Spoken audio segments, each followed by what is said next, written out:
এখানে যে লবণ লইলাম, লবণ দিয়ে খাবো পান্তা ভাত। পান্তা ভাতে অবশ্যই লবণ বেশি লাগে।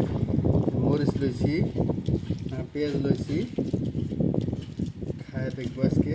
কিন্তু 7 বছর পর খাইতেছি, এর মধ্যে আর খাইনি। বিসমিল্লাহির রহমানির রহিম।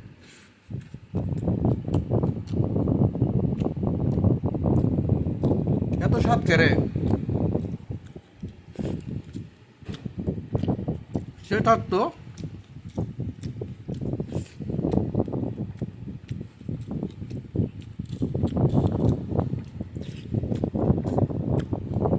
গাইস, আমার কাছে সেই স্বাদ লাগতেছে, কিন্তু আপনারা খাবেন, বুঝছেন?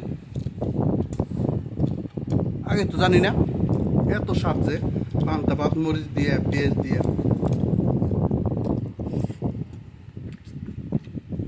কঠিন স্বাদ,